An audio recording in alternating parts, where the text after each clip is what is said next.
Noticias, Cámara de Representantes. Hay momentos en los que las palabras no alcanzan. La Cámara de Representantes se une al dolor de las familias afectadas por esta tragedia. Acompaña a quienes aún esperan noticias de sus seres queridos y expresa su gratitud a quienes día y noche siguen luchando para salvar vidas. Que la solidaridad nos mantenga unidos y la esperanza nos dé la fuerza para reconstruir el camino.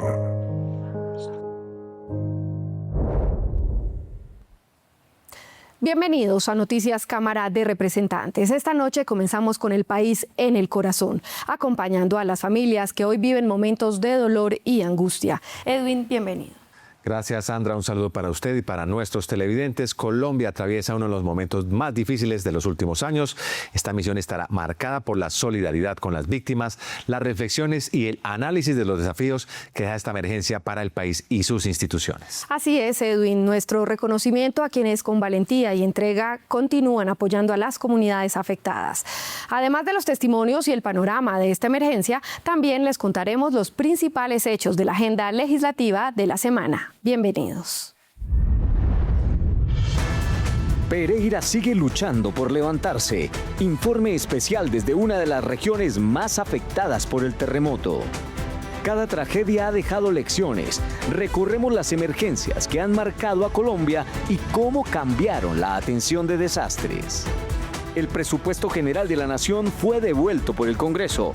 Les contamos los argumentos a favor y en contra de la decisión.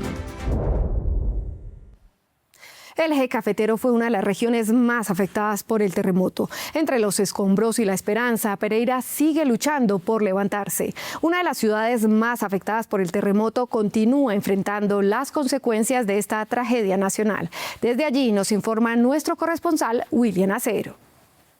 Muy buenas tardes. Estamos en el departamento de Risaralda, en el municipio de Pereira.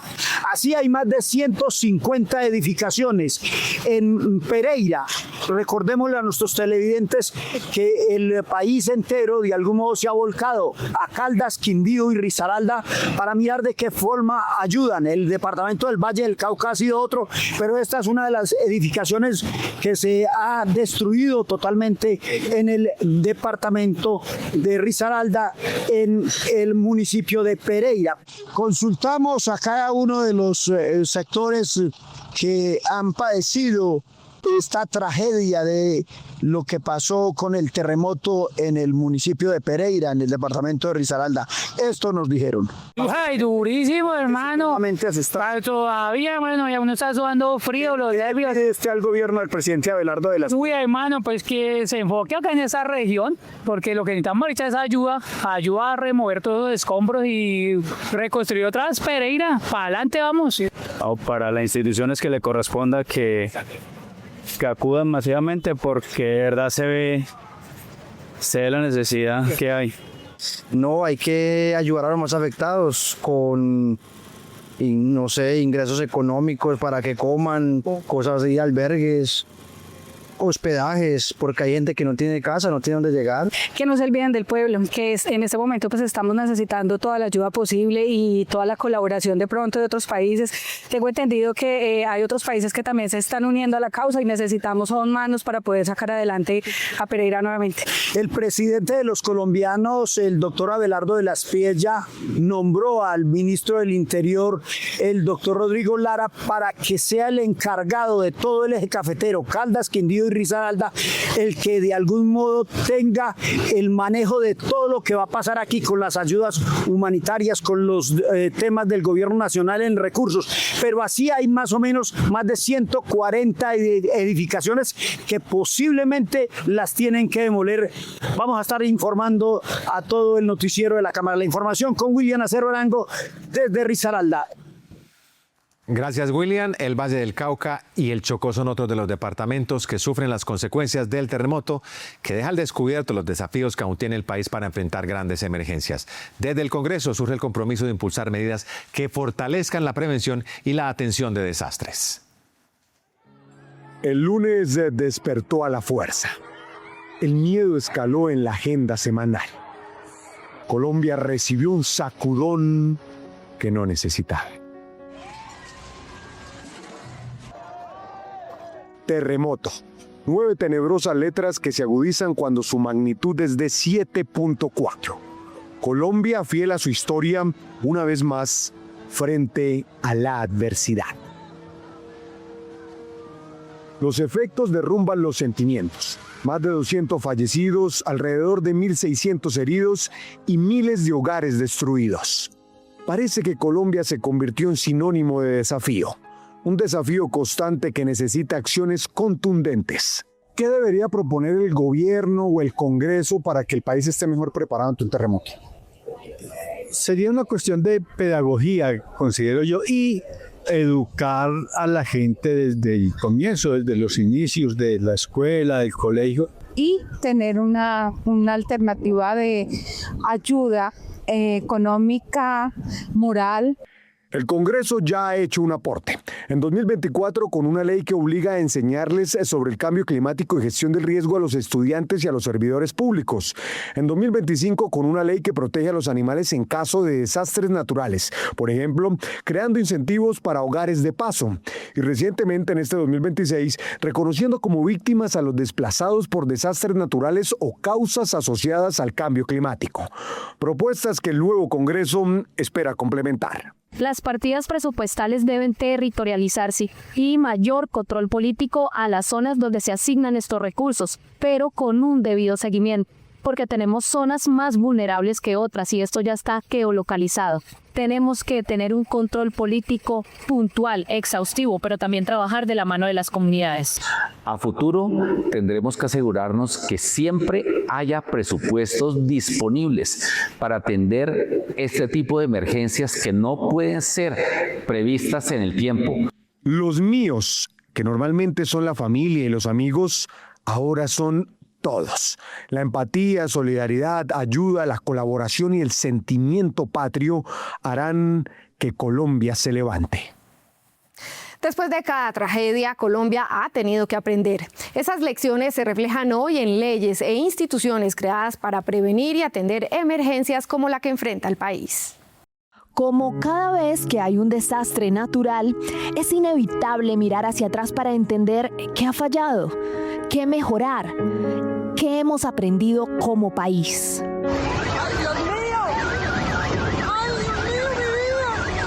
El 12 de diciembre de 1979, un sismo de magnitud 8.1 y el tsunami que provocó dejaron a Tumaco y a la costa pacífica en ruinas.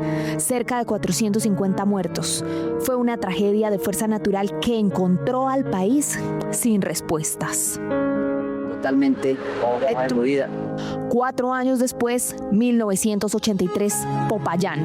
Un sismo moderado pero letal por la vulnerabilidad de sus construcciones dejó una gran lección. Se creó la primera normativa sismo resistente para edificaciones y construcciones a nivel nacional.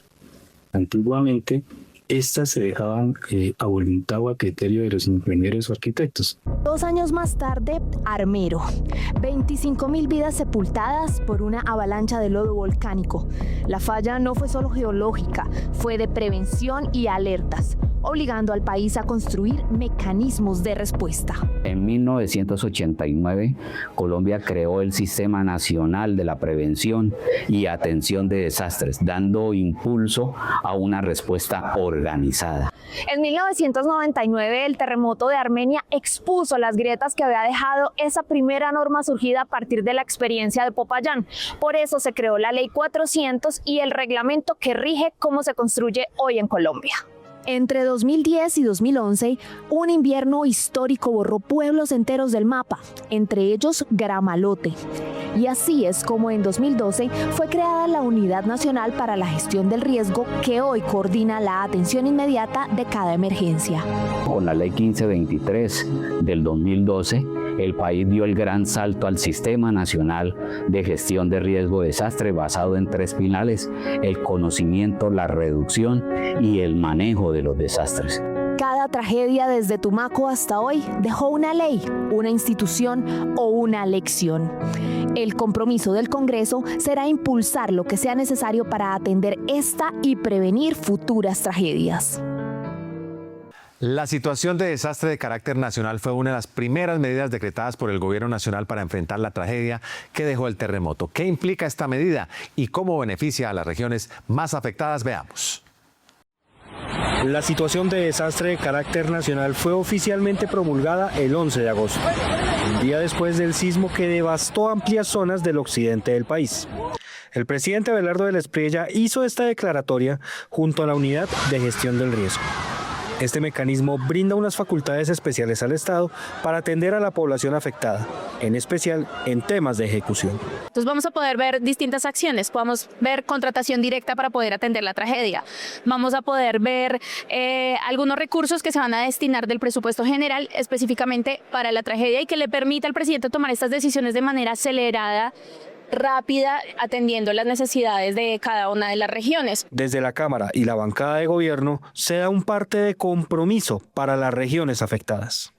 Estas ciudades van a poder esperar acciones concretas por parte del gobierno nacional para poder apoyar no solamente algunas medidas como por ejemplo aplazaron 2 meses el impuesto para que muchas personas puedan tener un respiro en medio de esta situación, sino también acciones donde se va a destinar recursos y se van a destinar ayudas donde se activa toda la unidad de gestión del riesgo y todos los mecanismos que tiene la unidad de gestión del riesgo para poder llevar la ayuda al territorio. ¿Qué puede esperar el país? Que solamente se va a usar para la gestión de las víctimas, para la gestión de los afectados, para nada más. Desde los territorios que fueron golpeados por el sismo, no solo esperan la ayuda que brindará este decreto, sino también que el país entero los vea.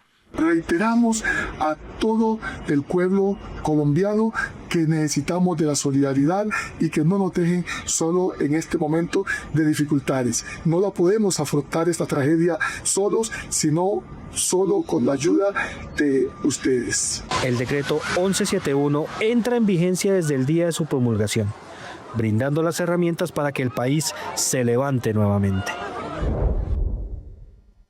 Gracias a toda la Cámara de Representantes por el apoyo, por los mensajes de solidaridad y juntos vamos a salir de esta crisis y esta gran tragedia que enluta al eje cafetero. Un saludo a las familias que perdieron a sus seres queridos. Los afectados por el sismo no están solos. Desde el Congreso trabajaremos de la mano con el gobierno para que en lo posible haya subsidios, haya exoneración del predial, haya líneas de crédito que sean absolutamente favorables y compensadas para la reconstrucción de sus bienes. La emergencia económica será otra de las medidas para enfrentar las consecuencias del terremoto. Tras el llamado de todos los partidos con representación en la Cámara, el gobierno anunció su declaratoria y los congresistas respaldaron esta y otras acciones para atender las regiones afectadas.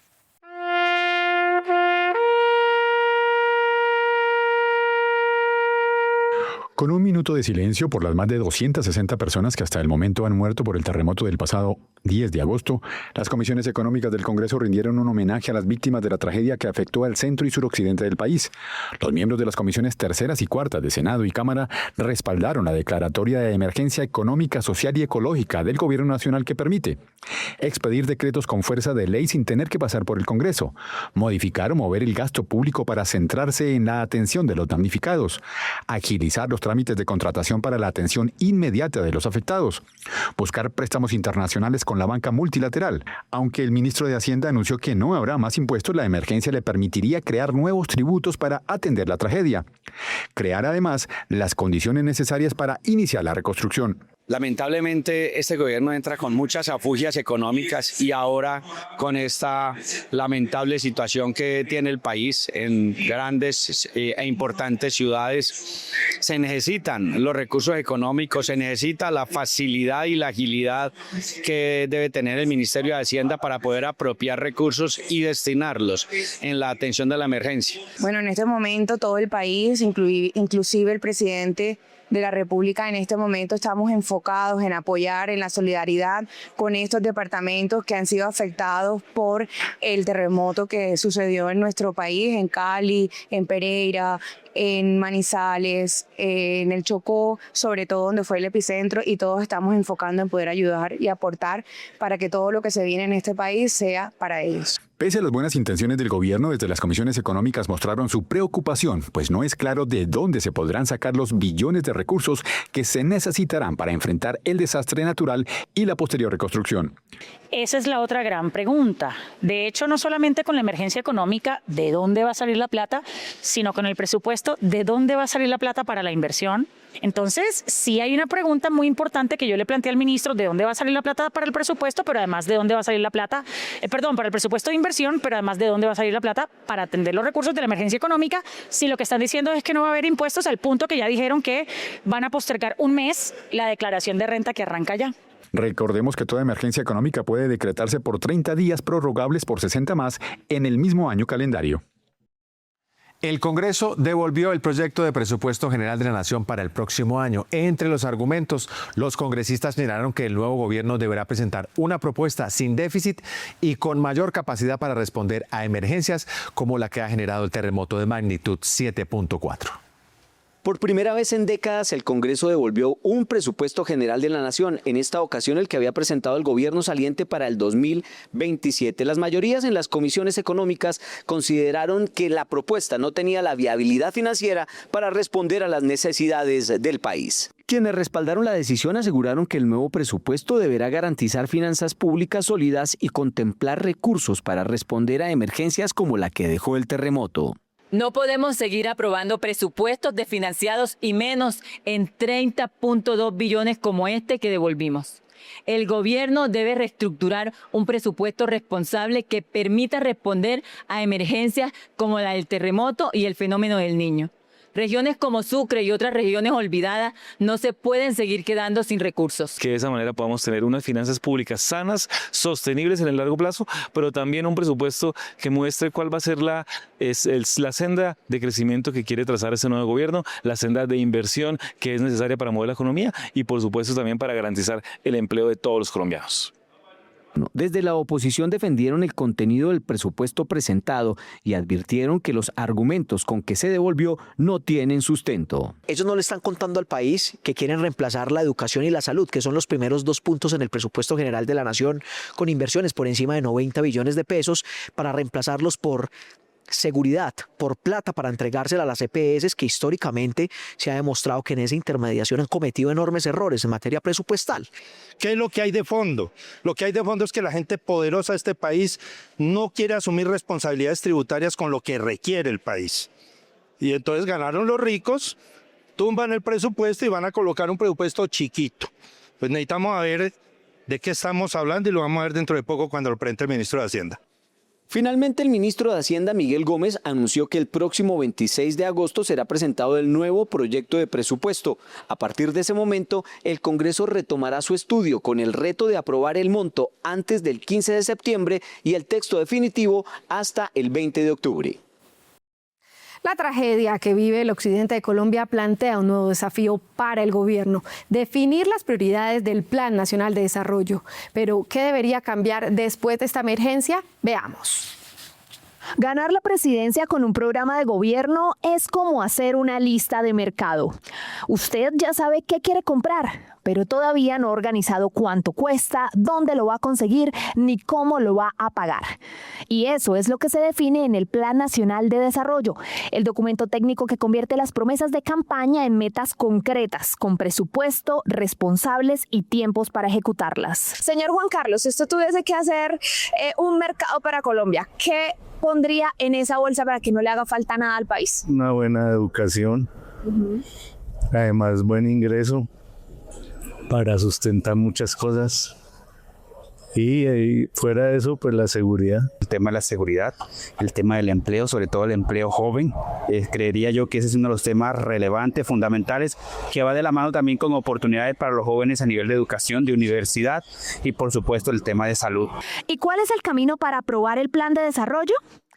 Primero pasa por una revisión del Departamento Nacional de Planeación y es socializado con comunidades, gremios y sectores públicos y privados para luego llegar al Congreso, donde los representantes podrán debatirlo, proponer cambios y defender las necesidades de las regiones que representan. Primero, minería y transición energética. La Guajira tiene sol, sal, gas, carbón, cobre. Segundo, agua. La Guajira no puede seguir hablando de desarrollo si todavía nuestras comunidades carecen del servicio vital del agua. Mejoramiento en los sistemas de transporte público, mejoramiento en las vías principales y vías terciarias, incentivo y apoyo al emprendimiento para mayor competitividad, fortalecimiento a lo que corresponde el aeropuerto del Edén.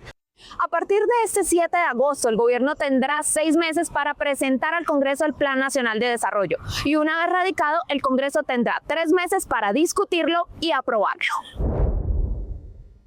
Desde mi posición estoy presta para seguir ayudando, para gestionar ayudas, para que todas estas personas de buen corazón se sumen a apoyar esta bonita causa de ayudarnos con lo que más puedan para que estas personas que lo han perdido todo pues tengan cómo salir adelante. Que en Colombia siempre somos uno a pesar de las diferencias y que en situaciones como esta siempre estamos dispuestos a ayudar. Así que espero que Dios los abrace, que los bendiga pero además que estamos desde la Cámara de Representantes muy al tanto de las acciones del gobierno, haciendo control todo el tiempo para que las cosas siempre mejoren y las puedan atender. En medio de la emergencia, el Congreso continuó con su agenda legislativa. Jorge Eliezer Laverde fue elegido como nuevo Contralor General de la República, quien tendrá la responsabilidad de vigilar el manejo de los recursos públicos durante el nuevo gobierno.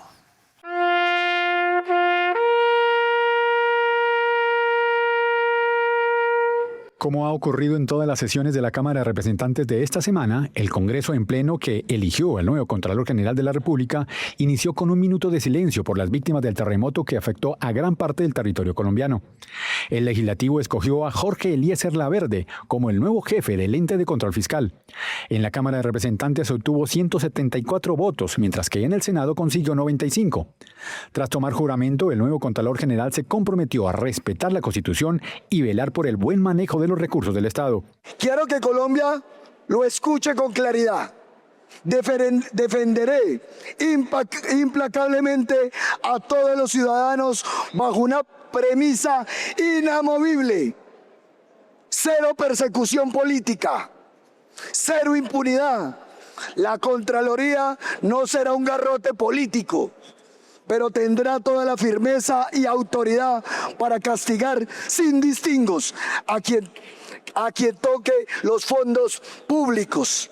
Laverde obtuvo el beneplácito de todos los partidos con asiento en el Congreso. Jorge es un hombre de provincia con un alto compromiso académico demostrado en todos sus pergaminos, pero no solo eso, un hombre que sabe hacer la tarea, que tenemos la absoluta certeza de que va a hacer el control fiscal que el país requiere en este momento, adicional una austeridad en el gasto, que ella lo anunció en su discurso. Jorge Eliezer Laverde reemplaza en el cargo a Carlos Henán Rodríguez. El fracking vuelve al centro del debate nacional. Mientras unos lo ven como una alternativa para fortalecer la seguridad energética, otros advierten sobre sus posibles efectos en el agua, el medio ambiente y las comunidades. Algunos representantes consideran que esta técnica debe realizarse de manera responsable. Revisaremos con los expertos sobre esta técnica y sobre esa base tomaremos una decisión, porque también es cierto la disminución en la explotación de los hidrocarburos también está significando la reducción de los recursos de regalías. Defendí la posibilidad del fracking con tecnología de alto nivel, como se produce en los Estados Unidos y en Canadá. Apoyamos el tema del fracking, pero convencional, con las técnicas y las mediciones que deben hacerse para proteger el planeta. Para quienes se oponen al fracking, La prioridad debe ser proteger el agua y prevenir posibles daños ambientales irreversibles. Y a los congresistas que están a favor del fracking, ellos no conocen la situación que vivimos nosotros en los territorios de contaminación por la explotación convencional. Entonces que tampoco nos vengan a decir acá que existe fracking sostenible, fracking amable con el medio ambiente, porque científicamente no está comprobado. Yo creo que eso del fracking responsable es un cuentazo. Y aquí lo importante es cuidar nuestros recursos naturales y fortalecer nuestra matriz energética. Yo no apoyo esta idea, yo creo que efectivamente se puede hacer minería bien hecha, minería responsable, que no podemos vivir sin petróleo, pero que tampoco podemos vivir sin agua. ¿Podría Colombia aprovechar sus recursos de hidrocarburos no convencionales bajo estrictos estándares ambientales? ¿O el riesgo es demasiado alto para permitir esta práctica? Por ahora el tema será objeto de debate. Estas son otras noticias de la Cámara de Representantes.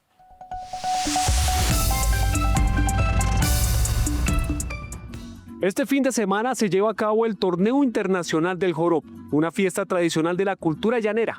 Este año, además de celebrar nuestras tradiciones, se recaudarán donaciones que serán destinadas a ayudar a los afectados por el terremoto que sacudió al país. Es una ley del llanero darle la mano al que llega. Y allí le vamos a dar la mano a todas las gentes que nos visiten para que participen de ese gran evento. Pero en especial, esa mano es la que nosotros le vamos a dar a todas aquellas personas que están en esa situación tan difícil y trágica, pero que vamos a salir adelante, que somos berracos, que somos colombianos y lo vamos a lograr. Desde la oposición anuncian propuestas para ayudar a los afectados por el terremoto y rechazan algunas posturas del gobierno ante la emergencia. Bueno, desde el Pacto Histórico queremos rechazar algunas medidas tomadas por el presidente Abelardo de la Espriella de postergar las ayudas internacionales de países como México y como China. En cambio, sí decir que va a recibir los apoyos de Israel, de Salvador y de otros países que están alineados ideológicamente con él. Creo que este no es el momento de tomar ese tipo de posturas, todo lo contrario, tenemos que generar alternativas, tenemos que construir iniciativas que nos permitan ayudar a las familias. Por ejemplo, desde nuestra curul hemos radicado un proyecto de ley que tiene que ver con cero costo en la reconstrucción de las viviendas de las familias que hoy están siendo afectadas, que se eliminen los gastos notariales, las licencias de construcción y bueno, entre esos apoyos internacionales y estas medidas podemos ayudar a las familias que hoy han sido víctimas. Eso es lo que necesita el país. A un año del fallecimiento del senador Miguel Uribe Turbay, el Congreso rindió homenaje a su memoria. Familiares, amigos y congresistas recordaron su trayectoria, su servicio público y su legado. La fortuna de ser honesto, de no tener rabo de paja y de no negociar principios, me permite sentirme tranquilo. Un año de la partida del senador Miguel Uribe. 12 meses que han dejado un gran vacío en la política colombiana, pero sobre todo que marcaron una familia que hoy intenta seguir adelante con su recuerdo. Gracias a mis hijas. Hoy ha sido un día difícil, pero hemos estado juntas. Gracias por sostenerme. Miguel, papá, Abby, Miguel, Delia, los quiero mucho. Alejandro y yo los necesitamos para poder seguir adelante. Mira, Miguel dio la vida por Colombia. Miguel prefirió morir antes de negociar sus principios, como decía él, porque Miguel sabía que estaba exponiendo a los criminales. Luego de una ley tramitada en el Congreso de la República, el Parque El Golfito, lugar de los hechos, ahora llevará su nombre, y en él reposará una escultura como símbolo de su memoria, pero sobre todo de su legado. No hay razones para asesinarse por pensar distinto y ojalá Miguel Uribe sea el último mártir de esta democracia porque el país no aguanta más. El legado que deja Miguel es de amor, de unidad, de luchar por un país mejor y aquí el llamado es a la justicia. Un año sin Miguel Uribe Turbay y una enseñanza que retumba con su recuerdo, que nunca más la violencia tenga la última palabra. No nos quedemos en discusiones innecesarias o peor aún en divisiones inútiles. Nos merecemos un país sin violencia. Hay momentos en los que las palabras no alcanzan. La Cámara de Representantes se une al dolor de las familias afectadas por esta tragedia Acompaña a quienes aún esperan noticias de sus seres queridos y expresa su gratitud a quienes día y noche siguen luchando para salvar vidas. Que la solidaridad nos mantenga unidos y la esperanza nos dé la fuerza para reconstruir el camino. Hasta aquí Noticias Cámara de Representantes. Nos despedimos renovando nuestro abrazo solidario a las familias que hoy sufren las consecuencias de esta tragedia. Gracias por acompañarnos. Sigan conectados a través de @Cámara Colombia para conocer la actividad legislativa. Que la solidaridad y la esperanza sigan uniendo a todos los colombianos. Hasta pronto.